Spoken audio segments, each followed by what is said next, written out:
YCP తరపున ఇప్పుడు కొన్ని సర్వే టీంలు రంగంలోకి దిగాయి. గతంలో ఐపాక్ పనిచేసింది, ప్రశాంత్ కిషోర్ పనిచేశారు. అయినప్పటికీ 2024 ఎన్నికల్లో వైఎస్ జగన్మోహన్ రెడ్డి అంచనాలను తప్పారు. కానీ ఈసారి మాత్రం అంచనాలను తప్పకూడదు. ఈసారి ఖచ్చితమైనటువంటి సమాచారం ఉండాలి. ఖచ్చితమైన సమాచారం ఉంటేనే నిర్ణయాలు ఖచ్చితంగా తీసుకోగలమని జగన్మోహన్ రెడ్డి ఆదేశించారు. కొన్ని సర్వే టీంలను రంగంలోకి దించారు. తనకు అత్యంత నమ్మకంగా ఉన్నటువంటి వ్యక్తుల ద్వారా వైఎస్ జగన్మోహన్ రెడ్డి సర్వేలు చేయించుకుంటున్నారు.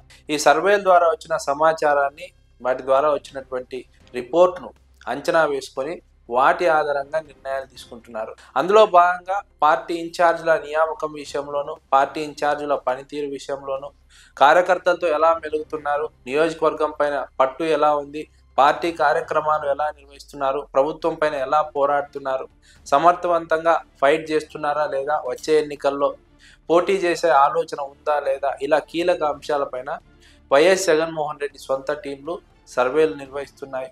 ఇప్పటి నుంచి ఎన్నికల వరకు ఈ సర్వే టీంలు నిరవధికంగా సర్వేలు నిర్వహించబోతున్నాయి. ఏ నియోజకవర్గంలో ఏం జరుగుతోంది, ఏ క్షణంలో ఏం జరుగుతోంది, అక్కడ రాజకీయ పరిణామాలు ఏంటి, నియోజకవర్గంలో ఇన్ఛార్జ్ వ్యవహార శైలి ఏంటి, ఆయనలో వస్తున్నటువంటి మార్పులు ఏంటి, యాక్టివ్గా ఉన్నారా లేదా, యాక్టివ్గా ఉండే ఉద్దేశం ఉందా లేదా, పోటీ చేసే ఉద్దేశం ఉందా లేదా, ఇలా రకరకాల అంశాలపైన ఆ సర్వే టీంలు సర్వే నిర్వహిస్తున్నాయి. అదే సమయంలో తెలుగుదేశం కూటమి ప్రభుత్వం ఇప్పుడు అధికారంలోకి వచ్చి 17 నెలలు పూర్తవుతోంది. ఈ 17 నెలల్లో ఎలాంటి ప్రగతి సాధించింది, ప్రభుత్వం పైన ప్రజలు ఏమనుకుంటున్నారు, సంక్షేమ పథకాల అమలు పైన ఏమనుకుంటున్నారు, అభివృద్ధి పైన ఏమనుకుంటున్నారు, ఎమ్మెల్యేల అవినీతి అక్రమాల పైన ఏమనుకుంటున్నారు, వైఎస్ఆర్సీపీ పోరాటం పైన ఏమనుకుంటున్నారు, వైఎస్ జగన్మోహన్ రెడ్డికి ప్రజల్లో ఎలాంటి గ్రాఫ్ ఉంది, ఇలా కీలక అంశాలపైన సర్వే టీంలు ప్రజల్లోకి వెళ్ళి సర్వేలు నిర్వహిస్తున్నాయి. ఈ సర్వేలు నిర్వహించడం ద్వారా, ఆ రిపోర్ట్లను జగన్మోహన్ రెడ్డికి పంపడం ద్వారా జగన్మోహన్ రెడ్డి ఖచ్చితమైన నిర్ణయాలు తీసుకుంటున్నారు. నియోజకవర్గాల ఇన్ఛార్జీల పనితీరును వైఎస్ జగన్మోహన్ రెడ్డి ఎప్పటికప్పుడు తెలుసుకుంటున్నారు. పని చేయకపోతే పిలిపించుకొని ఇంట్రెస్ట్ ఉందా లేదా అని అడిగి, లేదంటే కొత్త వారికి అవకాశం ఇస్తామని జగన్మోహన్ రెడ్డి సూటిగా ఆ నాయకులకు చెబుతున్నారు. ఎలాంటి మొహమాటం లేదు. పార్టీ ముఖ్యం, పార్టీ తర్వాతే ఎవరైనా. ఇక్కడ బంధువులు, కుటుంబం అనేది ఏమీ లేదు.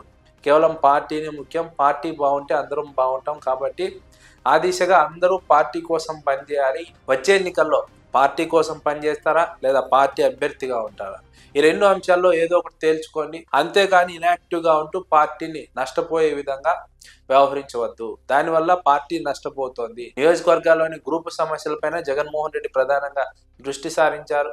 ఈ గ్రూపు సమస్యల కారణంగా గత ఎన్నికల్లో కొన్ని సీట్లను కోల్పోవడం జరిగింది. అభ్యర్థికి స్థానికంగా ఉన్నటువంటి నాయకులు సహకరించకపోవడం కారణంగా కొంతమంది అభ్యర్థులు ఓడిపోయారు. అలాంటి చోట్ల ఎలా ఉంది పరిస్థితి ఇప్పుడు, అక్కడ ఏం చేస్తే సమస్యలు సర్దుమణుగుతాయి, అక్కడ ఎలాంటి చర్యలు తీసుకోవాలి, అక్కడ ఉన్నటువంటి పరిస్థితులు ఏంటి, ఇలా కీలక అంశాలపైన రిపోర్టులు తెప్పించుకుంటున్నారు. వాటిపైన వర్కౌట్ చేస్తున్నారు. అక్కడ సమస్యలను పరిష్కరించే ప్రయత్నం చేస్తున్నారు.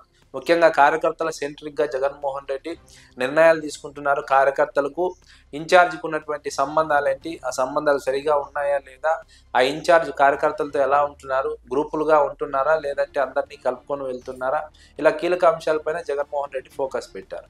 ఓడిపోయారు 2024 ఎన్నికల్లో. ఆ బాధను పక్కన పెట్టి జగన్మోహన్ రెడ్డి 2029 ఎన్నికల్లో గెలవడమే లక్ష్యంగా ఇప్పటి నుంచే పార్టీని నియామకాల్లో కావచ్చు, లేదంటే బలోపేతం చేయడంలో కావచ్చు, అదేవిధంగా ప్రజా సమస్యలపై పోరాటంలో కావచ్చు చాలా యాక్టివ్గా వ్యవహరిస్తున్నారు.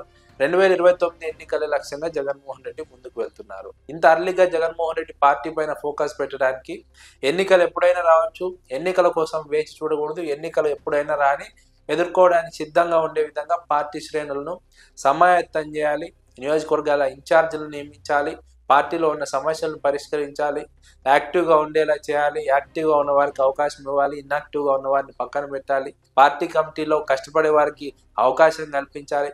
ఇలా కీలక అంశాలపైన జగన్మోహన్ రెడ్డి వర్కౌట్ చేస్తూ పార్టీని బలోపేతం చేస్తూ నిర్మాణాత్మకంగా పార్టీ పటిష్టంగా తయారయ్యే విధంగా వ్యూహాత్మకంగా వ్యవహరిస్తూ ఎన్నికలకు వెళ్ళడానికి సిద్ధం అవుతున్నారు.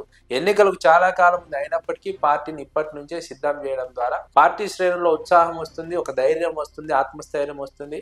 గతంలోలా కాదు, వచ్చే ఎన్నికల్లో ఖచ్చితంగా గెలుస్తామని ఒక భరోసా ఇచ్చినట్టు అవుతుంది.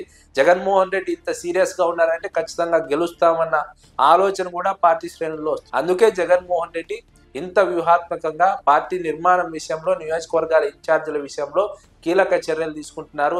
ప్రత్యేక టీంలను దింపి సర్వేలు చేయించుకుంటున్నారు. ఈ సర్వే ఏదో నెలకో 2 నెలలకో పూర్తయ్యేది కాదు.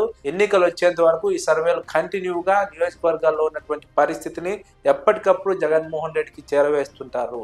అది కూడా ఖచ్చితమైనటువంటి సమాచారంతో. గతంలో అస్పష్టమైనటువంటి సమాచారం కారణంగా నిర్ణయాలు తీసుకోవడంలో ఇబ్బంది పడ్డారు. కానీ ఈసారి స్పష్టమైన సమాచారం వస్తుంది గ్రౌండ్ లెవెల్ నుంచి. వాటి ఆధారంగా జగన్మోహన్ రెడ్డి నిర్ణయం తీసుకోబోతున్నారు అన్నది ఒక అంచనా.